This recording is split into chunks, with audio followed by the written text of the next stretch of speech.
How's it going, guys? David Hedge here, House Hedge Gaming. As you can see behind me, Lucas Oil Stadium is ready to go for Gen Con 2023. Now, already it's about 7:15 in the morning.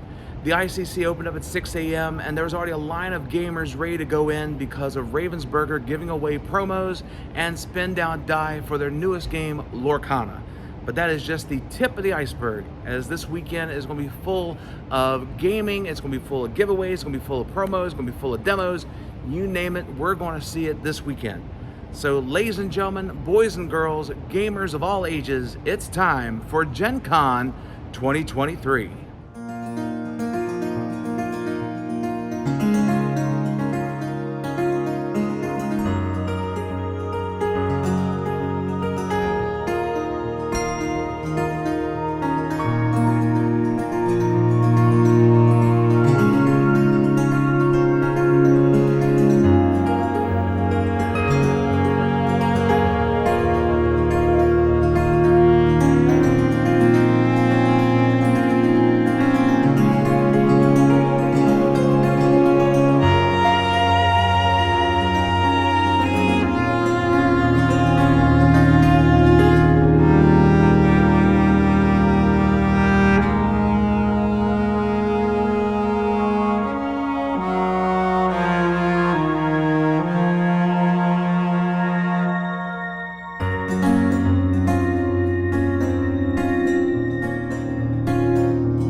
Okay, so this is your mid-morning update here for Gen Con 2023 from yours truly in House Hedge Gaming.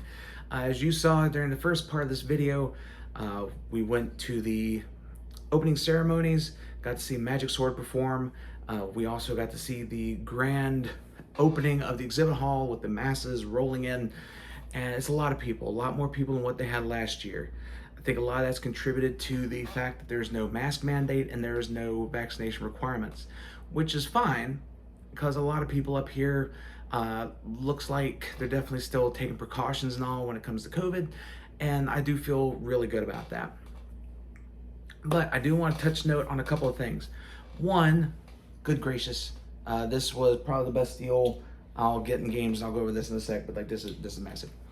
But the biggest thing that has come out so far is Lorcana and Ravensburger games. So at 5:30 this morning over at the ICC, players were already lined up to get promos and spin down die from Lorcana. Once the ICC opened at 6, players started to funnel in.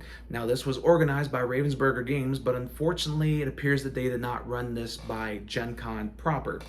So there was a bit of confusion between Gen Con and Ravensburger, and it resulted in people cutting line in front of people that have been waiting there for hours to get these promos.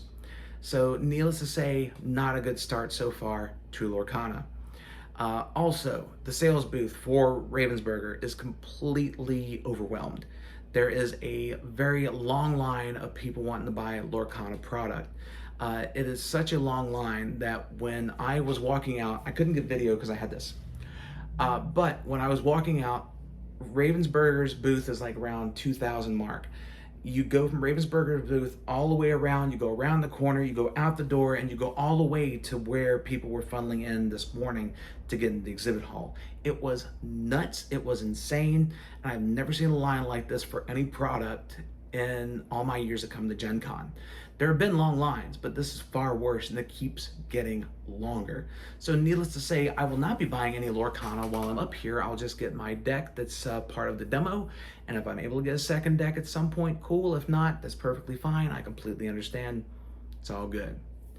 But a few other observations for this weekend. Real quick, one, went by the Wizards of the Coast Magic the Gathering play area, and they didn't really have anything set up for Magic, which is very odd. They have just the regular table space. You have the regular art that usually is up and banners and all, but there was nothing special. And to think that this is the 30th anniversary of Magic the Gathering, I would thought they would have had some stuff here. Now granted, yes, they were in Barcelona, Spain just last weekend, and they had all their stuff there, and I understand that. But I would think that after 30 years, like this is basically the birthplace of Magic, I would have honestly thought that somebody or something would have been set up here to make it a big grandiose thing and in celebration. Instead, we got Wizard of the Cones. But you know what? It's Wizards, it's Hasbro. They have their thing. They got the Magic Cons, which I understand that's their way of celebrating Magic history. But to me, why not celebrate at your birthplace? But like I said, that's my opinion, just my opinion. That's all it is to it. A lot of the booths look really cool this year so far. The eBay booth, the big giant castle, was definitely pretty cool, and I'll be taking a lot more video of it. Before I do, I want to actually address this real quick. So if you're at Gen Con, this has to be one of the best deals for games that you can get. So I got all this here for 120 bucks. They have and I'll include the booth name on the bottom here. There is a booth that's set up as a 1950 style diner, and you go through and you pick your bundle, and you get one small game, one medium game, one large game, and a mystery game. You get to buy bags to go along with your games, and then you get to have an extra helping. If you get the extra helping, you get an additional mystery game, and you basically get all these games for one low price. And these are not cheap. Like, these are actually really good games that you can pick up. And the mystery games, there's a lot of great games involved in the mystery games. But some of the games I got Gimme Gimme Guinea Pigs. We got Monopoly Play, so these are great games for on the go. We got Muscatonic University. We got Panorama, which is a beautiful landscape game. We have Con of Cons. We have Dungeon Drop, which is a great way to get a dungeon game in without having to do a lot of the prep. You just drop a bunch of cubes and you're good to go. You have The Few and the Cursed. And then the two mystery games I got was a War of Whispers, the collector's edition, which has all the upgraded pieces. And then you have the Quacks of Quedlinburg, which is a great game that just recently released a couple of years ago. And all this was $120, and at that booth, proceeds are going towards Toys for Tots. So how can I pass up on this? To my wife Cindy, I got a lot of room to make. Don't worry, the great culling of the game collections is coming. But also got me a few shirts as well, and you'll be seeing me wear those throughout the weekend. And that's just the first hour of the exhibit hall being open, and there's a whole lot more to explore. So let's get back to the exhibit hall. Let's get more exploring, some demos going. And just one more thing before I go. I caught Carmen Sandiego. She was in India. Let's get back to it.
That is the end of my Gen Con day one. I'm getting ready to scarf down some pizza, take a quick shower, head over and do my demo for the Texas Chainsaw Massacre game, and also get ready for my first shift for True Dungeon as a bag checker.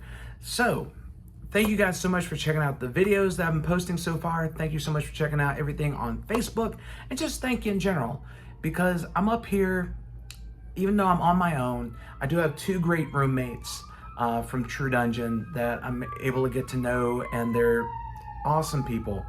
But being able to share everything with you guys, it means a lot to me. And to see the reaction that you've been giving the videos and all, it just blows my mind that all I am is just a small, well, I'm a person that's just starting a YouTube channel and just sharing my love of gaming with everybody. And I'm glad I'm able to do that.